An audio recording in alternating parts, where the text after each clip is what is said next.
Hello guys, welcome to Learn Through Life channel. So this is our second video. So ఈ వీడియోలో మనం most of the job applications నుంచి మనం rejected అనే mails రావడానికి గల ముఖ్య రీజన్ ఏదైతే ఉందో దానికోసం మాట్లాడుకుందాం. సో లేట్ చేయకుండా let's get in to the topic guys. So mostly మనం అప్లై చేసిన జాబ్స్కి అనేవి మనం రిజెక్ట్ అవ్వడానికి గల మెయిన్ రీజన్ మన దగ్గర ఒక ప్రాపర్ రెజ్యూమ్ లేకపోవడం. Proper resume in the sense మీకు డిస్క్రిప్షన్ తగ్గ స్కిల్స్ ఉండడమే కాదు, అదొక ఏటీఎస్ ఫ్రెండ్లీ రెజ్యూమ్ అయి ఉండాలి. So what is an ATS friendly resume? So ATS friendly resume ఏంటంటే కనుక రిక్రూటర్స్ అనే వాళ్ళు ఎవరైతే ఉన్నారో వాళ్ళు అప్లై చేసిన ప్రతి క్యాండిడేట్ ఒక రెజ్యూమ్ని వ్యూ చేయకుండా ఒక అప్లికేషన్ ట్రాకింగ్ సిస్టమ్ అనేది సాఫ్ట్వేర్ అనేది యూజ్ చేస్తారు గైస్.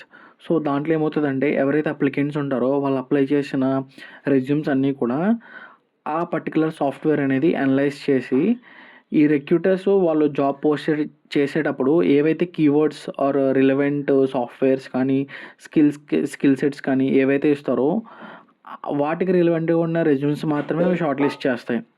సో రిక్రూటర్స్ ఎవరైతే ఉన్నారో ఈ షార్ట్ లిస్ట్ అయిన రెజ్యూమ్స్ మాత్రమే వాళ్ళు మాన్యువల్గా చెక్ చేయడం కానీ లేకపోతే వాళ్ళకి కాల్ చేసి ఇంటర్వ్యూ చేయడం అనేది జరుగుతుందన్నమాట.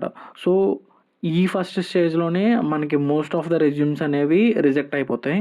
అండ్ ఈవెన్ ఈ ఇష్యూ అనేది నేను కూడా ఫేస్ చేశాను. ఇనీషియల్ డేస్లో నేను కూడా సేమ్ ఇలాగే చాలా రిజెక్షన్స్ అనేవి వస్తూ ఉండేవి. అండ్ మెయిన్లీ దీనిలో మనం తీసుకుంటే కనుక మోస్ట్ ఆఫ్ ద రీజన్స్ వచ్చేసి మన వాళ్ళు కామన్గా యూజ్ చేసే లేఅవుట్ యూజ్ చేయడం, లైక్ వర్డ్లో క్రియేట్ చేయడం, అండ్ ఎడ్యుకేషన్ డీటెయిల్స్కి టేబుల్స్ యూజ్ చేయడం లేదా ఎక్స్పీరియన్స్కి టేబుల్స్ యూజ్ చేయడం. సో ఇవన్నీ ఒక bad layout in the sense ఏదైతే ఏటీఎస్ ద్వారా రీడబుల్ ఉంటుందో సో అది ఈజీగా అది అనలైజ్ చేయడానికి ఉంటుంది గైస్. సో మనం ఈజీ ఫార్మేట్ని ఎక్కువ కూడా ఎంచుకోవాలి.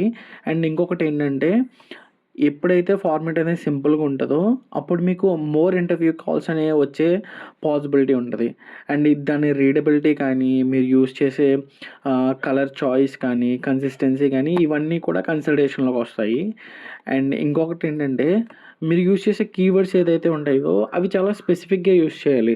అండ్ ఫర్ సే ఎగ్జాంపుల్ మీరు ఒక బీపీఎం జాబ్కి అప్లై చేస్తున్నారంటే మీ టెక్నికల్ స్కిల్స్ అనేవి అక్కడ useless, like you are using unless of until if it is mentioned by the recruiter you don't need to mention those technical skills. And ఇంకొక thing ఏంటంటే మీరు ఎప్పుడు కూడా ప్రతి జాబ్కి అప్లై చేసినప్పుడు you have to always customise your resume. So నేను ఎలా అంటే నా డిగ్రీ థర్డ్ ఇయర్లో చేసిన ఒక రెజ్యూమ్ని పెట్టుకొని నేను అదే రెజ్యూమ్ని అప్ టు నాకు 2 years వచ్చిన తర్వాత కూడా, లైక్ 2 years ఆఫ్ ఎక్స్పీరియన్స్ వచ్చిన తర్వాత కూడా నేను సేమ్ రెజ్యూమ్ని అప్లై చేస్తానంటే కుదరదు. అండ్ మీరు అప్లై చేసే జాబ్ ఏదైతే ఉందో దాని డిస్క్రిప్షన్ తగ్గట్టుగా మీ రెజ్యూమ్ అనేది మీరు అప్డేట్ చేసుకుంటూ ఉండాలన్నమాట.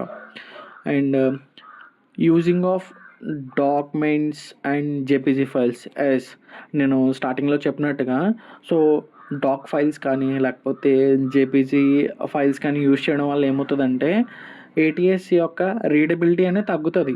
సో అండ్ డాక్యుమెంట్లో వచ్చేసి ఎలా అవుతుందంటే ఇట్ మే బికమ్ క్లమ్జీ. ఇప్పుడు నా సిస్టంలో మీరు పంపించిన ఫైల్ ఓపెన్ చేస్తే నాకు ఒకలా రావచ్చు అండ్ మీరు డిజైన్ చేసిన ఫైల్ ఇంకోటి అయి ఉండొచ్చు. సో అక్కడ రీడబిలిటీ ఇష్యూ అనేది వస్తుంది.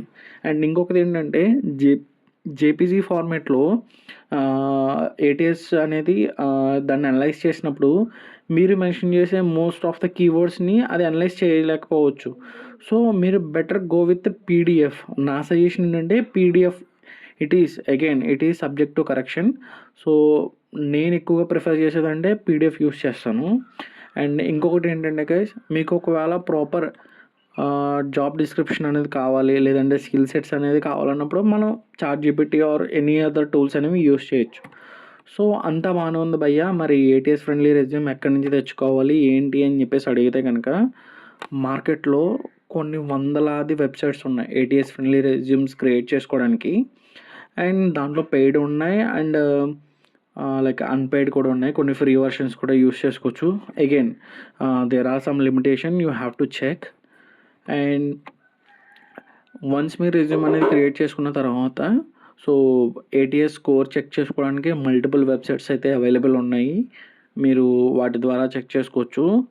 సో ఏంటంటే గైస్, మీకు కనుక ఈ వీడియో నచ్చినట్టయితే and if you find this videos informative, please like it and share with your friends as well.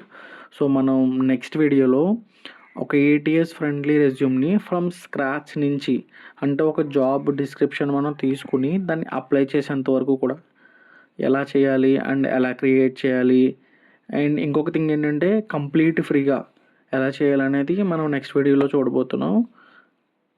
Thank you for the support. Please do subscribe. Thank you.